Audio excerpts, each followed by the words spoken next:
If you're like me, you probably thought that the friendships that you had in high school were going to be the friendships that stayed with you throughout your life. And in all honesty, I've only had a couple of those friendships that actually stayed with me. But I do have other friendships that I developed along the way that I have been able to maintain over a longer period of time. So I think you'll find you kind of have to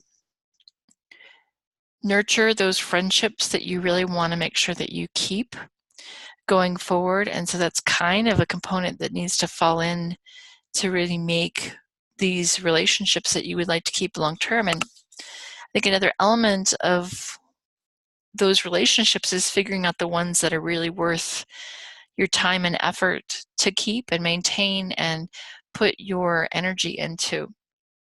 So let's take a look at some ideas about how we're going to maintain our friendships. The first one would be to follow friendship rules, and another one would be maintenance strategies for friends. So how do we work with those elements?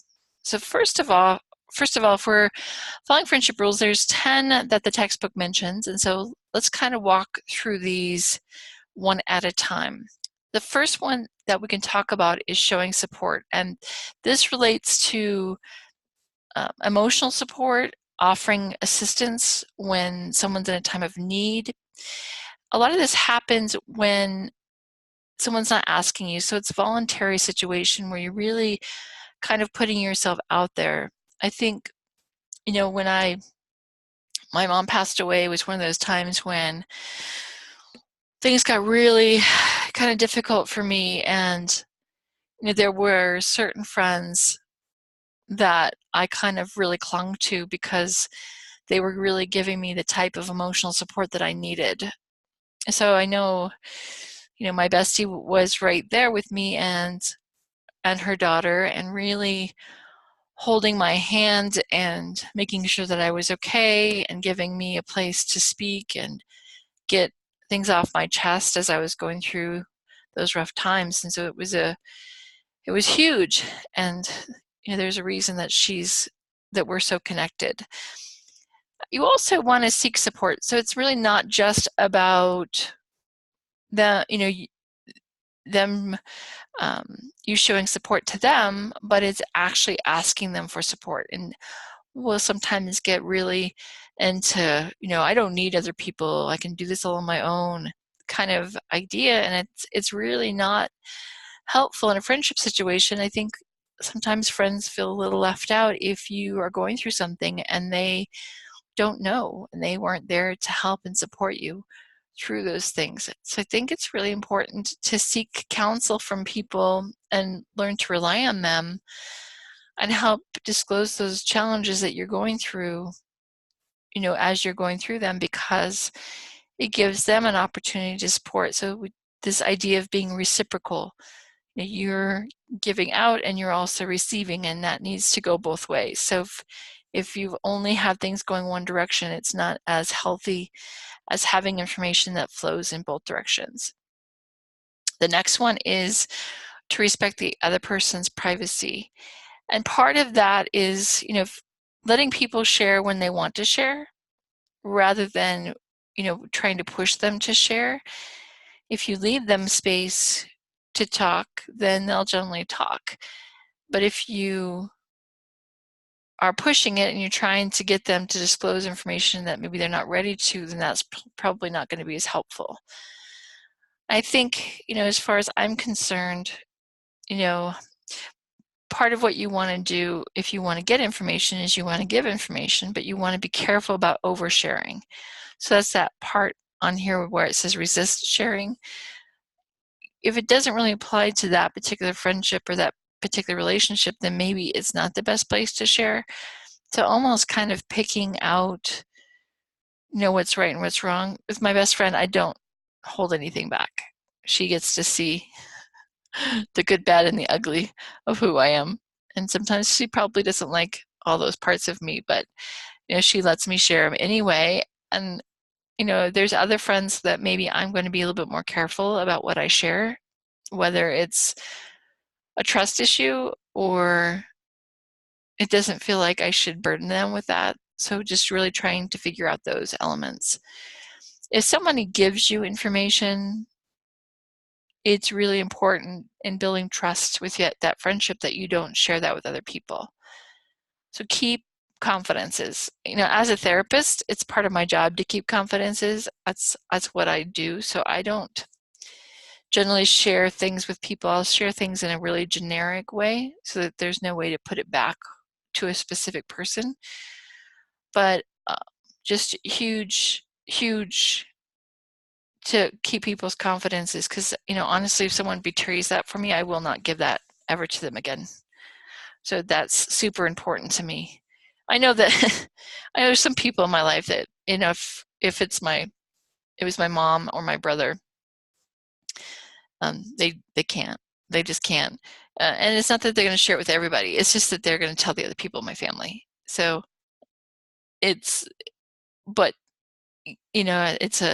it's closed. So I know he's not going to go out there and tell everybody. It's just he's going to probably tell my dad if that's going to be a situation that's going to hang out there.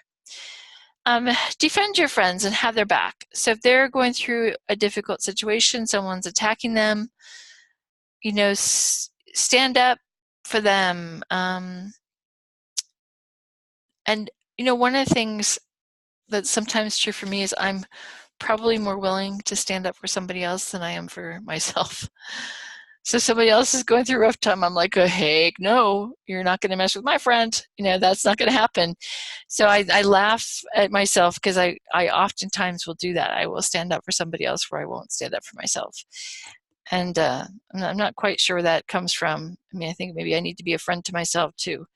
We have to be best friends with ourselves and be willing to take care of what we need. But yeah, I think that's the mama bear in me. Next one we're going to look at is avoid public criticism. And if you have a situation where you feel like you need to say something to them, don't say it in front of other people. That's something that maybe you say behind closed doors, or you share that with them in a way that doesn't create any embarrassment for anybody. Why would you do that? Why would you do something that's going to embarrass your friend? If they're really your friend, make a different choice and don't do that. Make your friends feel happy. So make sure they feel good when they're with you. If you're, always kind of in a bad situation, maybe you need to find ways to kind of pep it up maybe when you're with them. Not all the time. If you're going through a rough time, that's not reasonable. But if there are other times just in general, then it's a good thing to really create friendships and kindness with friends. So share humor. There's a lot of joking and teasing. I know there is for me, but that's a huge part of my personality. So joking and teasing and laughing and having fun is just a huge part of what I do. And then maintaining equity, so repay debts and return favors. So don't have it be about that person always giving to you. Always find ways to return the gifts and give things back to people. So that's just another important component in just maintaining relationships. If you borrow something from somebody, do what you can to return that thing from them.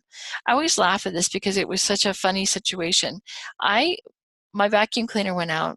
For some reason, I break vacuum cleaners. My mom did too. We just break vacuum cleaners.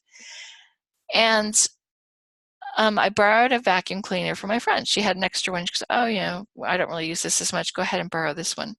So I borrowed it. I borrowed it for a really, really long time. And I decided I was going to get a new vacuum cleaner.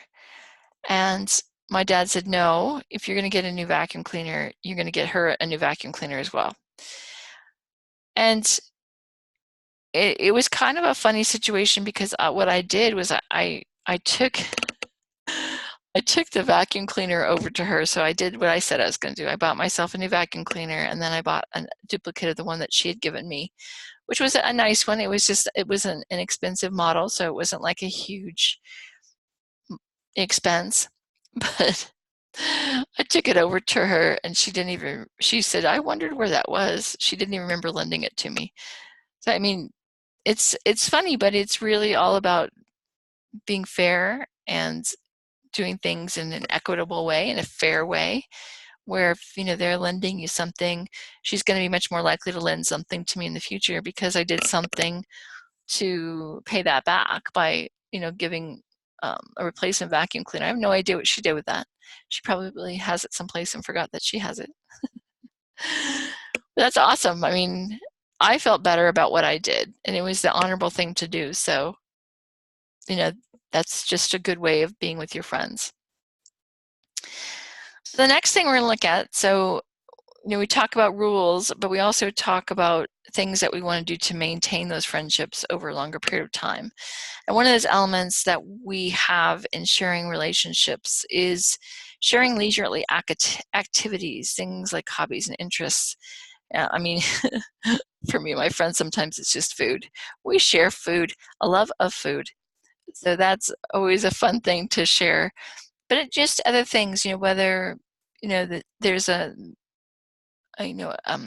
organization that you hold in common or volunteer exercises that you do. Those are all things that you guys can do together as friends. And so that's just a sharing activity that maybe you have together. And how you invest your time and the people that you invest your time with, that does show friendship and a depth of loyalty. So creating those relationships, it shows value. A person is valued to you because you're giving them some of your time. I think for me, my friends know how valuable my time is and that I have a limited amount of time. So I think they appreciate it when we get to spend time together. Self-disclosure is another element, and part of sharing of yourself means it makes it more easy for someone else to share of themselves. So having this idea of self-disclosure is important. And discussion of thoughts and feelings, daily life activities, these just help create those connections. And because of technology, we have the ability to create these conversations face-to-face via computer if you don't happen to be there. With my friends, I talk with them over the phone, and then I also create time where I hang out with them in person. So both of them are important. And both of my good friends are in a relationship, so what, I have no issue spending time with their significant other as well. So I really enjoy their company, so it works for me in both cases. Again, you want to be careful about sharing information that is disclosed to you with people that are outside. I mean, it doesn't really make sense. It's not honorable to do as far as how you relate to another person. All right, thank you.